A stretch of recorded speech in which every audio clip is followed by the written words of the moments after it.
비트코인이 2조 4천억 달러를 돌파했다. 뭐 이런 뉴스는 많이 보셨을 거예요. 근데요, 이게 그냥 가격이 올랐다 이런 차원의 얘기가 아닙니다. 이건 금융 시스템 전체의 판을 뒤흔드는 아주 거대한 움직임이거든요. 자, 오늘 바로 이 변화의 심장부에는 도대체 뭐가 있는지 한번 제대로 파헤쳐 보겠습니다. 자, 바로 이 모습이죠. 우리한테 아주 익숙한 이 비트코인. 근데 이게 이제는 그냥 뭐 디지털 동전 이런 게 아니에요. 수조 달러짜리 혁명의 얼굴. 바로 그 상징이 된 거죠. 이건 명백한 신호입니다. 더 이상 일부 괴짜들이나 IT 전문가들만의 것이 아니라는 거죠. 2조 4천억 달러. 와, 이게 어느 정도 규모인지 감이 잘 안 오시죠? 웬만한 나라의 1년 총생산, 그러니까 GDP를 훌쩍 뛰어넘는 어마어마한 돈입니다. 이 말은즉 비트코인이 이제는 뭐 그냥 하나의 투자처가 아니라 명실상부한 글로벌 핵심 자산으로 자리를 잡았다는 뜻입니다. 지난 1년 동안의 가격 움직임을 한번 보세요. 이건 뭐 그냥 폭발적이라는 말밖에는 할 말이 없죠. 꾸준하게 정말 무섭게 위로 뻗어나가는 이 그래프. 비트코인의 상승 에너지가 지금 얼마나 강력한지 아주 그냥 제대로 보여주고 있습니다. 아니, 도대체 어떻게 된 걸까요? 불과 몇 년 전까지만 해도 금융계의 이단아, 아웃사이더 취급을 받던 비트코인이 어떻게 이렇게 금융시장의 중심으로 들어올 수 있었을까요? 자, 지금부터 그 이유를 하나씩 아주 속 시원하게 알려드리겠습니다. 그 첫 번째 비밀은 바로 기관입니다. 거대한 돈을 굴리는 기관들이 이 시장에 들어오기 시작하면서 말 그대로 판이 원전에 뒤집힌 거죠. 그 중에서도 가장 결정적인 한 방은 바로 현물 ETF의 등장이었어요. 2024년 1월 11일 드디어 미국에서 승인이 딱 났죠. 이게 왜 중요하냐면요. 이제 복잡한 암호화폐 거래소 같은 거 몰라도 돼요. 그냥 우리가 쓰는 주식 계좌에서 삼성전자 주식 사듯이 너무나 쉽고 안전하게 비트코인을 살 수 있는 길이 열린 겁니다. 결과는요? 뭐 압도적이었죠. 특히 전 세계에서 가장 큰 돈을 굴리는 자산운용사, 바로 블랙록이 이 게임에 뛰어들었다는 거. 이게 시장에 이제 비트코인은 믿을만 하구나 하는 엄청난 신뢰감을 줬고요. 그야말로 돈이 쏟아져 들어오는 기폭제가 된 겁니다. 바로 이 사람, 블랙록의 CEO가 뭐라고 했냐면요. 이건 디지털 금과 같습니다 라고 했어요. 와, 이 한마디가 사실상 모든 걸 설명해 주는 거죠. 더 이상 비트코인을 막 오르락 내리락하는 투기 자산으로 보는 게 아니라 돈의 가치가 떨어질 때 내 자산을 지켜줄 수 있는 금처럼 안정적인 가치 저장 수단으로 인정하기 시작했다는 겁니다. 근데 여기서 끝이 아니에요. ETF로 간접 투자하는 걸 넘어서 이제는 아예 기업들이 직접 자기 회사 돈으로 비트코인을 사들이고 있습니다. 이걸 대차대조표에 추가한다고 하는데요. 쉽게 말해서 회사 금고에 달러나 원화 대신 비트코인을 쌓아두는 거죠. 왜냐? 현금 가치는 계속 떨어지니까 장기적으로 더 오를 거라고 보는 비트코인으로 자산을 지키겠다는 새로운 전략인 겁니다. 당연히 수요는 계속 늘 수밖에 없겠죠. 자, 이렇게 외부에서 돈이 쏟아져 들어오는 것도 중요한데요.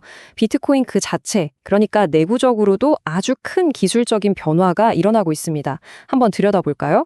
바로 반감기라는 건데요. 이건 그냥 뭐 프로그램 업데이트 이런 게 아니에요. 아주 간단합니다.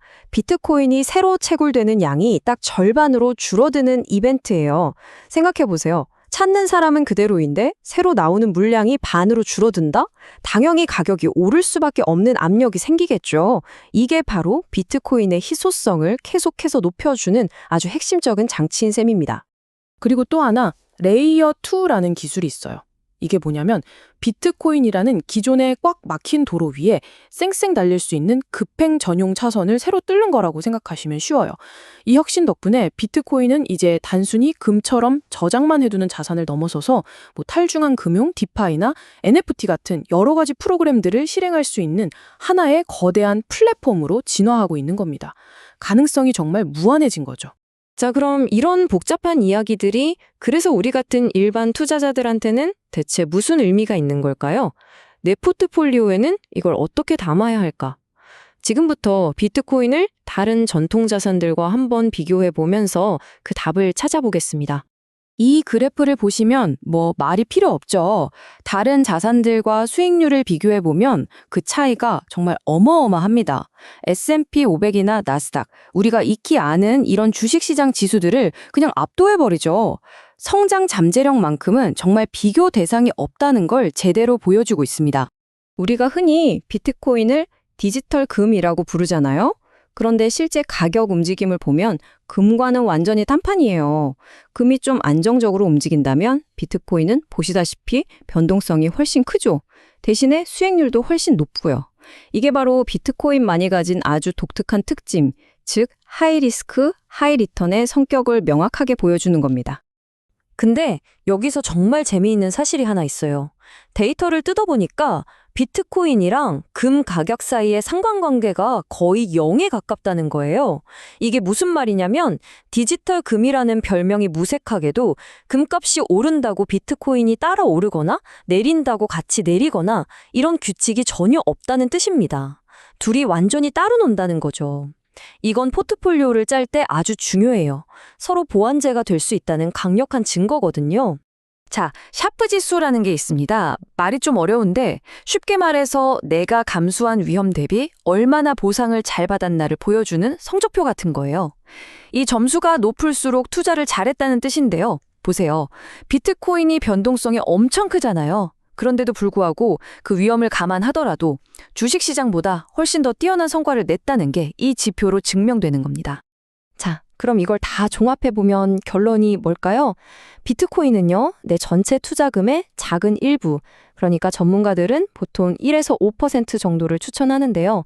이 정도를 잘 담아두면 포트폴리오 전체의 수익률은 끌어올리면서도 다른 자산들과는 따로 움직이니까 위험을 분산시켜주는 아주 똑똑한 역할을 할 수 있다는 겁니다. 자, 그럼 이제 비트코인의 여정은 어디로 향하게 될까요? 오늘 우리가 살펴본 이 핵심적인 변화들을 바탕으로 그 미래를 한번 그려보겠습니다. 오늘 이야기 3가지로 딱 정리해 볼 수 있겠네요. 첫째, ETF라는 고속도로가 뚫리면서 기관들의 거대 자본이 들어왔다. 둘째, 기술이 발전하면서 더 빠르고 쓸모있게 진화했다. 그리고 셋째, 포트폴리오 안에서 다른 자산들과는 다른 자기만의 가치를 똑똑히 증명해냈다. 바로 이 3가지가 지금의 비트코인을 만든 핵심 엔진인 셈입니다. 결국 비트코인은 이제 금융시장의 변방에서 중심으로 당당한 주역으로 자리를 잡았습니다. 그래서 이제 질문은 더 이상 비트코인이 과연 살아남을까? 이런 게 아니에요. 질문은 바로 이것입니다. 금융 시스템의 한 축이 된 이 새로운 자산이 앞으로 우리가 사는 이 세상을, 이 글로벌 금융 시스템을 어떻게 바꿔놓을 것인가? 그 거대한 변화를 우리는 지금 목격하고 있는지도 모릅니다.